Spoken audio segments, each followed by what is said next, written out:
But, in terms of creating a company, what Edison said, which was like it's 1% inspiration, 99% perspiration is true. So a lot of it in creating a company is execution. Like you start off with an idea, and that idea is mostly wrong. And then you adapt that idea and keep refining it, and you listen to criticism. Some criticism you discard, try to discard the wrong criticism, try to listen to the correct criticism, and then engage in sort of recursive self-improvement and constantly refining it and making it better. And you have to work super hard, and that's very important. And then just keep iterating on a loop which says, am I doing something useful for other people? Because that's what a company is supposed to do. A company is just a group of people gathered together to produce a product or service. And a company should only exist if that product or service is truly useful to customers. You have to make it compelling. So, yes, exactly. And this is really at the key of Tesla. It is a car that you will covet, that you want to drive. That happens to be very good for the environment. Yeah, exactly. And I think this is sort of general advice I'd give to people starting companies, to entrepreneurs in general, is really focus on making a product that your customers love. And it's so rare that you can buy a product and you love the product when you bought it. There are very few things that fit into that category. And if you can come up with something like that, your business will be successful for sure. But it is generally true that innovation comes from questioning the way things have been done before. And if in the education system you're taught not to do that, that will inhibit entrepreneurship. There's colonies elsewhere in the solar system and ultimately extend beyond our solar system. And so there's the defensive reason of protecting the future of humanity, ensuring that the light of consciousness is not extinguished should some calamity befall Earth. That's the defensive reason. But personally, I find what gets me more excited is the fact that this would be an incredible adventure. I mean, it'd be like the greatest adventure ever. And it would be exciting and inspiring. And there need to be things that excite and inspire people. You'd have to be, reasons why you get up in the morning. It can't just be solving problems. It's got to be, something great's going to happen in the future. People want to be more like you. Really? And for the fate of humankind, I think it would be great to have more Elon Musks. What do we need to do to become more like Elon? I don't know if I think it maybe sounds better than it is. There's a friend of mine who's got a great saying about creating a company. Trying to build a company and have it succeed is like eating glass and staring into the abyss. So, I mean, what tends to happen is it's sort of quite exciting for the first several months of starting a company. And then reality sets in. Things don't go as well as planned. Customers aren't signing up. The technology or the product isn't working as well as you thought. And then that can sometimes be compounded by a recession.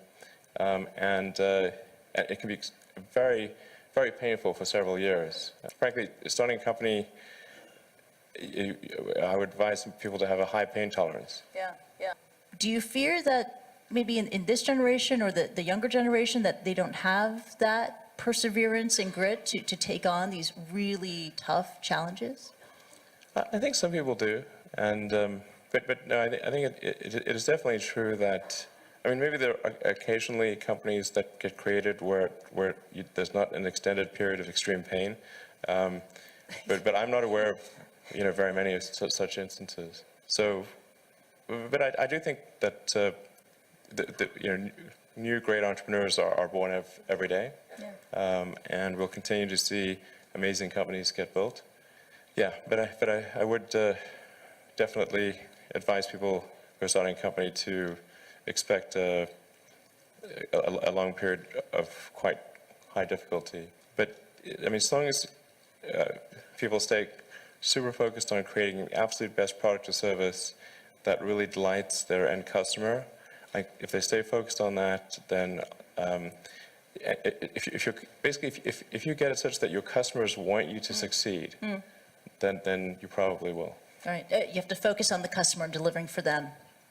Make sure if your customers love you, your odds of success are dramatically higher. Yeah, so I noticed I picked up two kind of themes from what you were discussing. One was somewhat audacious goals, and the other was I don't think I heard you use the word profit in anything that you spoke about. You seem to be each thing is pointed at like reinvigorating an industry or bringing back space missions. How much of your success do you attribute to having really audacious goals, or versus just not being focused on the short term, money coming in or investors?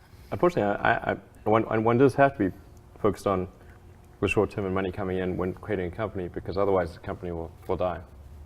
So I think that a lot of times people think like creating a company is going to be fun. I would say it's not. It's really not that fun. I mean, there are periods of fun, and there are periods of where it's just awful. And particularly if you're the CEO of the company, you actually have a distillation of all the worst problems in the company. There's no point in spending your time on things that are going right. So you only spend your time on things that are going wrong. And there are things that are going wrong that other people can't take care of. So you have like the worst. You have a filter for the crappiest problem in the company, the most pernicious and painful problem. So I wouldn't say I think you have to feel quite compelled to do it, and have a fairly high pain threshold. And there's a friend of mine who says like starting a company is like staring into the abyss and eating glass. There's some truth to that.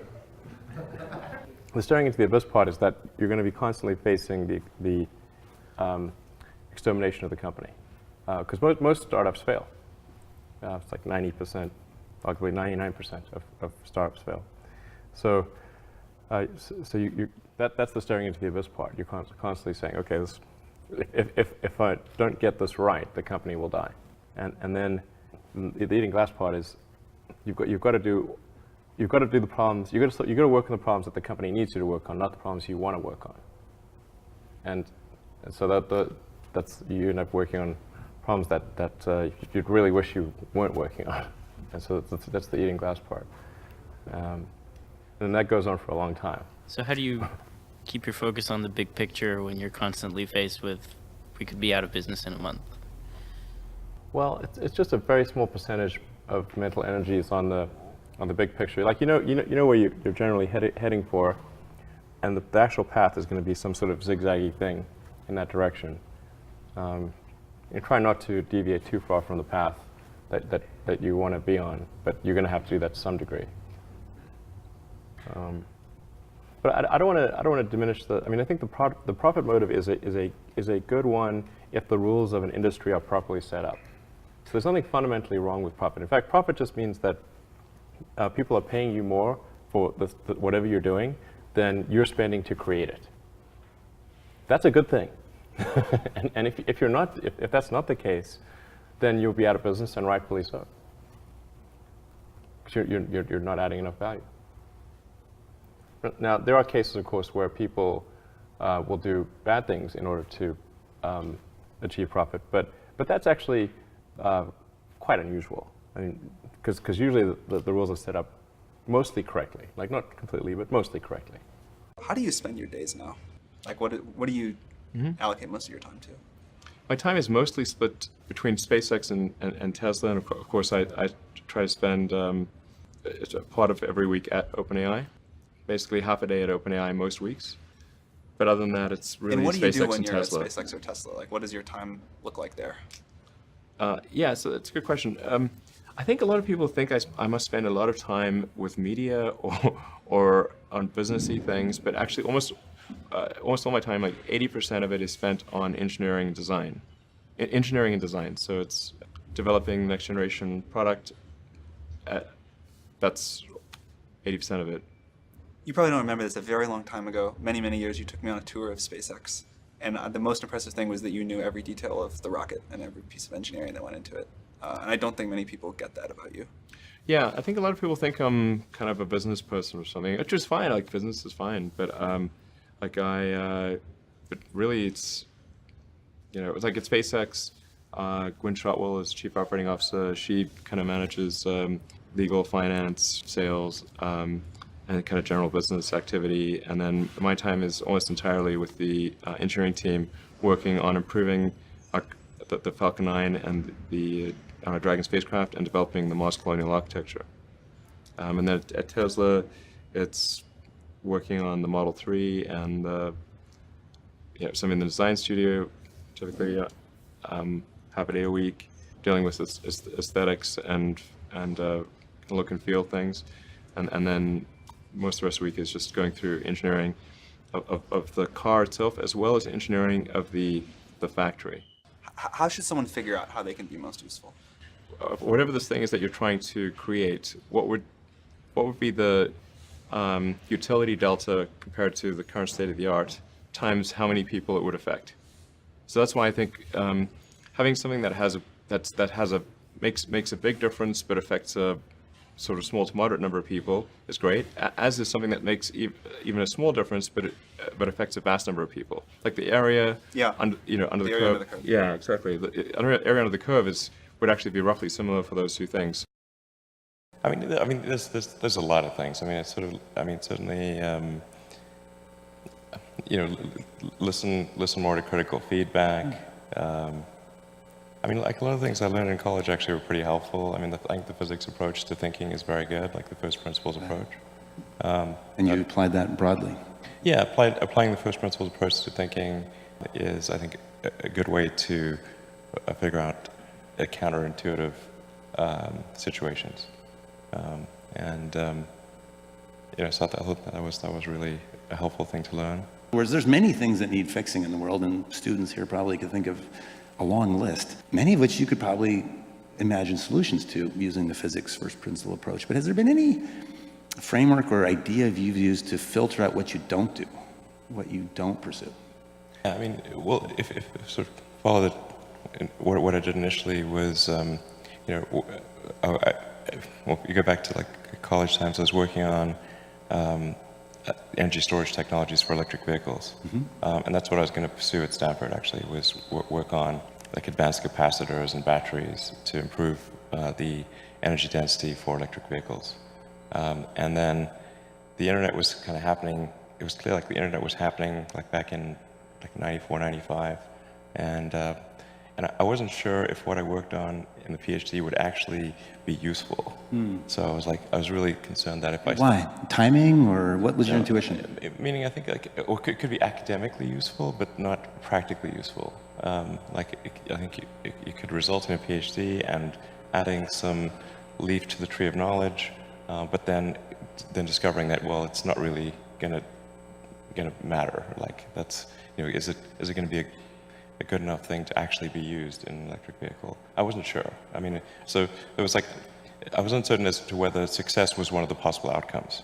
Right. Like I thought maybe it was, but I wasn't sure. And then I thought, well, if I watch the internet get built while I'm doing this, that would be really frustrating. So there's a sense of that eminent timing, that like that was the time for the internet, and maybe the other stuff could wait or be on the back. Was it always there as like one day I'll get back to that, or was it just like... Yeah, I thought probably I'd get back to it, and did end up doing that. But yeah, I thought sort of the internet was happening, like really taking off, although most people weren't aware of it in '95, and so I figured like electric vehicle technology, energy storage technology, there'll be some sort of natural progression in that, and I could come back to it later. But the internet, was really, that was the moment to really do something.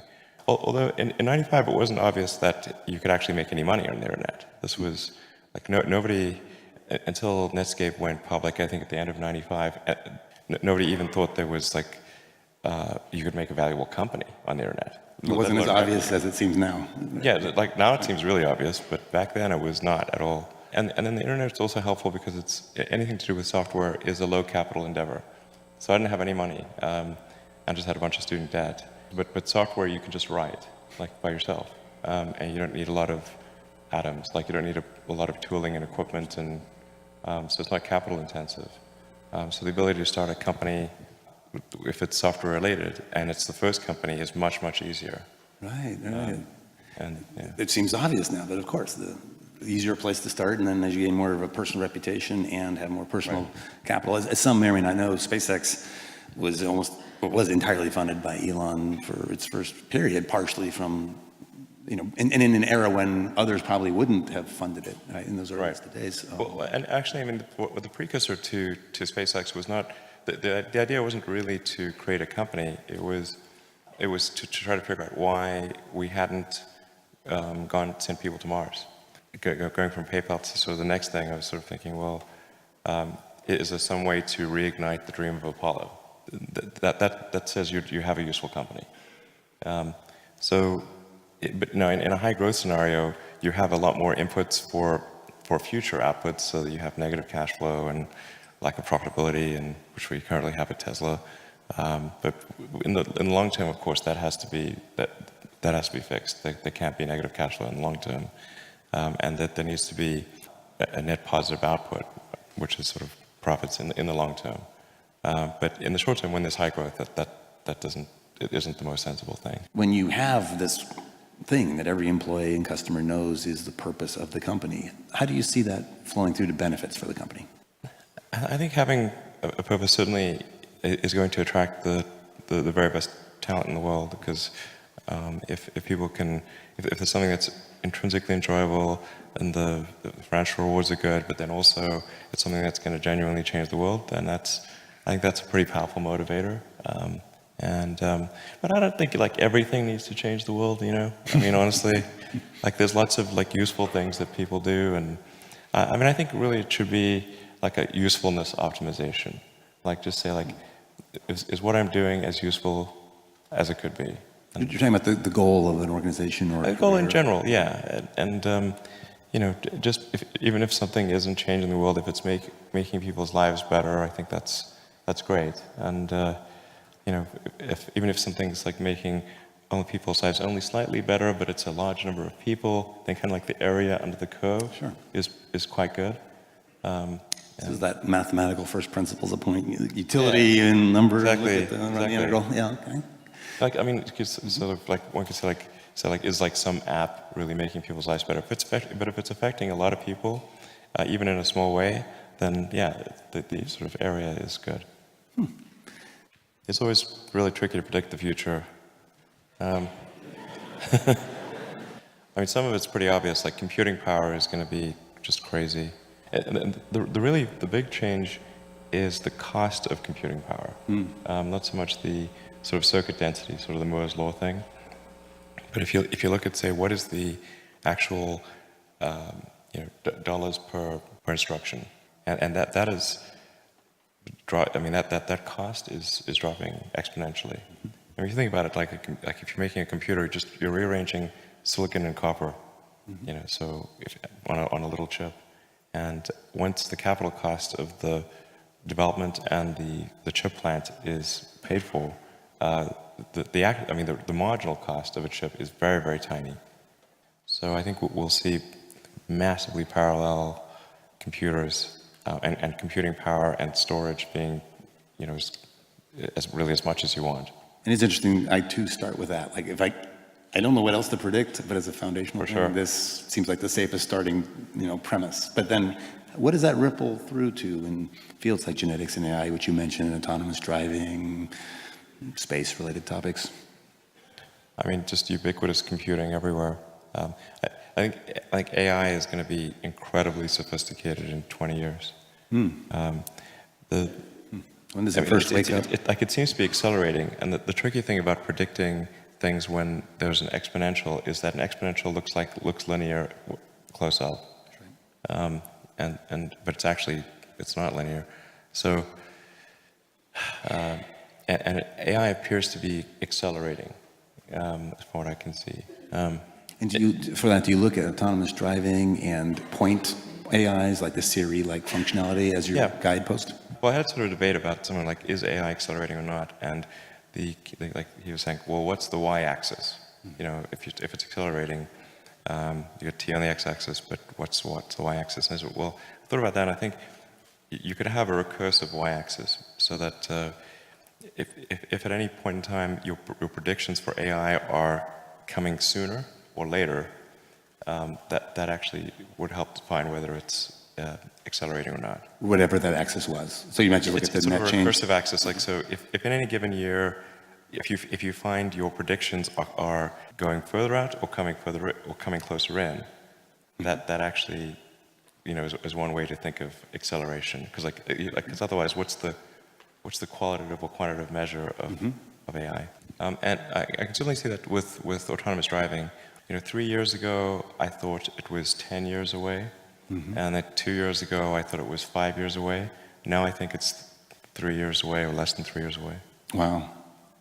So, and when you say away, like released to market, available for consumer adoption, as opposed to prototyping? No, I mean like the technology works. There's a sort of second question as to when regulators would approve it. Yeah. But like Good luck with that. the technology works as a general solution. So autonomous driving basically Across works the board. anywhere. So it could be sooner for point things, highway only, or... I mean, highway only, we're already in public beta with this at Tesla. So we'll be hopefully in the next several weeks releasing to all of the cars that have the autopilot hardware, which is all cars built in roughly the last 12 months.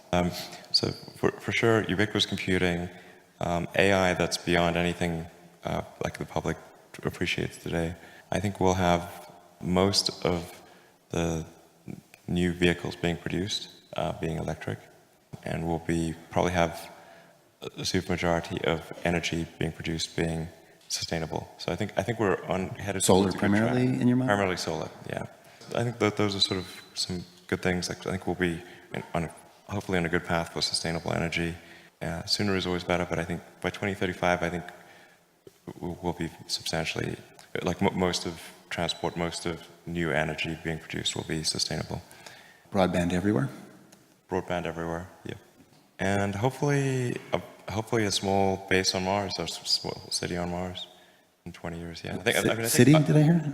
Well, okay, fine, town, village. Hamlet. I mean, that's exciting. I mean, that could get people fired up about the future.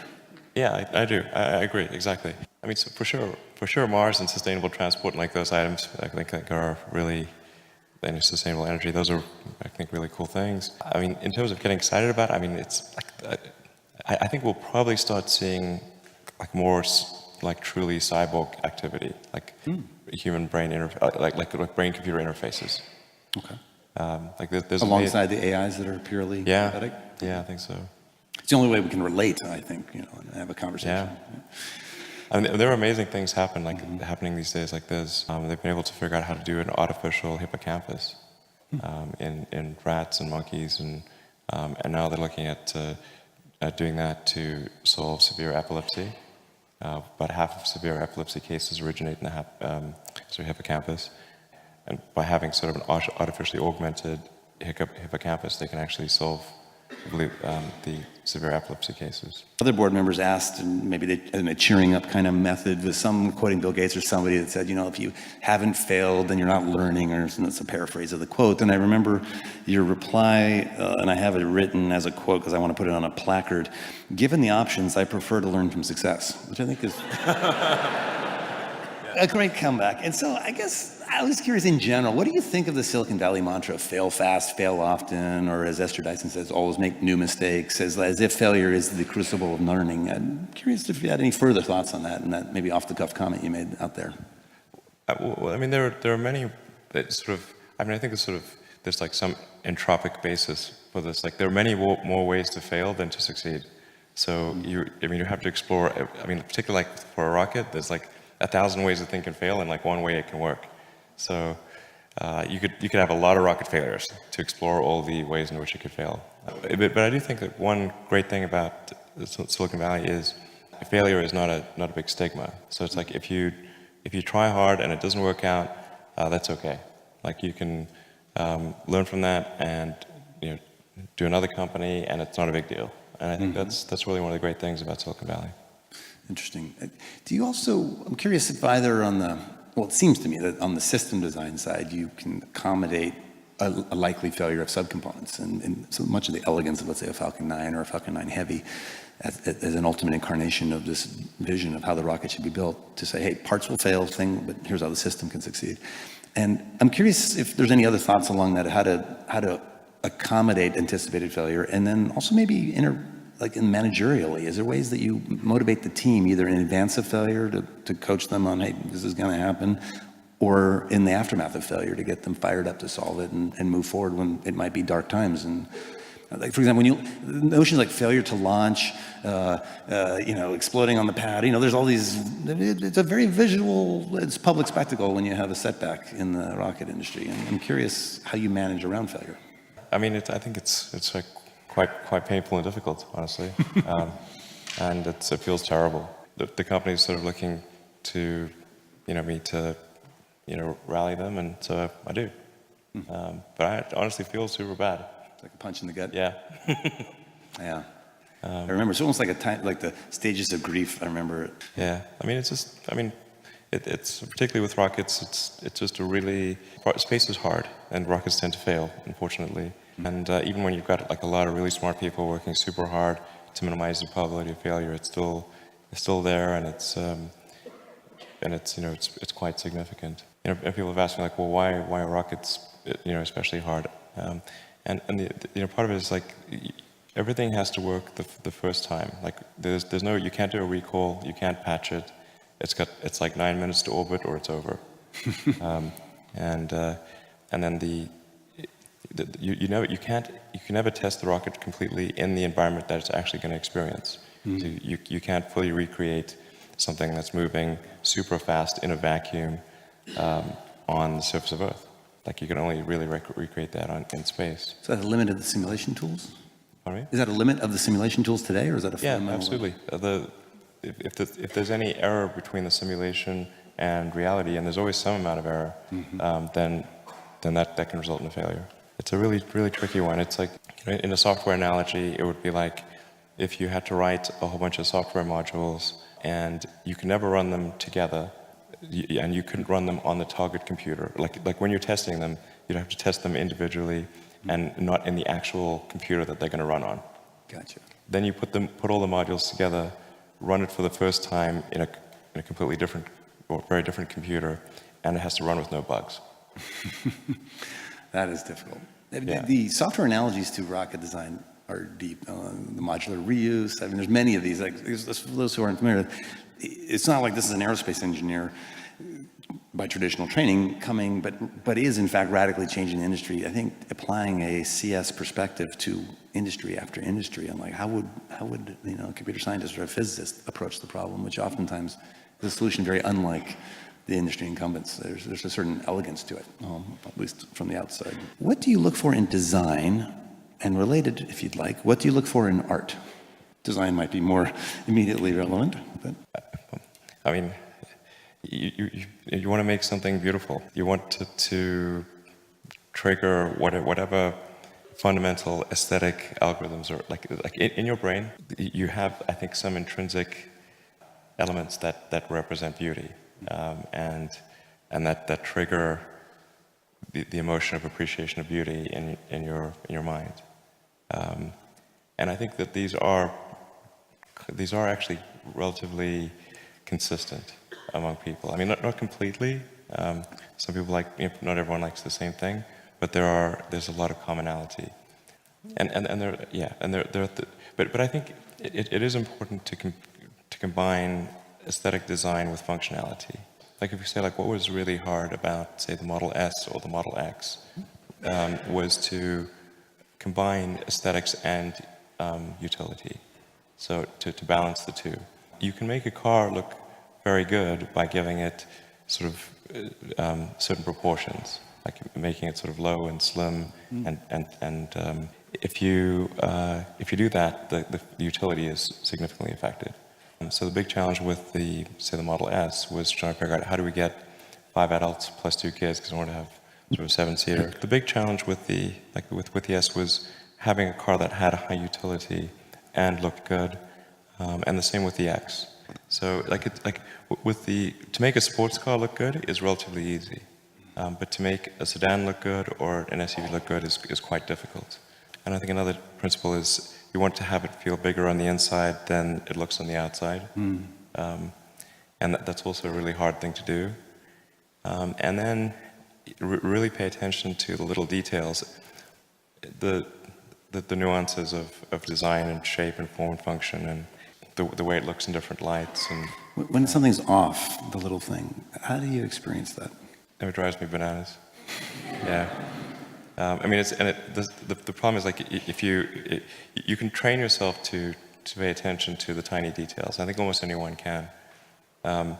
Although this is a very much a double-edged sword because then you see all the little details, and then little things drive you crazy. But like most people they don't consciously see the small details, but they do subconsciously see them. Like you sort of, your mind takes in a gestalt of the overall, an overall impression, and you know if something is appealing or not, even though you may not be able to point out exactly why. And it's a summation of these many small details. So most of us experience it as oh, I think that's ugly, or I think that's beautiful, or like, wow, that's elegant, but can't break it down. You mentioned something in passing, like you can train yourself in this, though? Yeah, you can train yourself, I think. You can make yourself pay attention to why. Essentially bring the subconscious awareness into conscious awareness. God, I wish I could do that. How do you do that? Just pay really close attention. Almost like a meditation on the object, and trying to find the details, like, why do I not like this? Is that what? Yeah, just look closely and carefully. And for any given object, it's geometry. There's always something wrong somewhere all the time, and so as long as people stay super focused on creating an absolute best product or service that really delights their end customer, like if they stay focused on that, then if your customers love you, your odds of success are dramatically higher.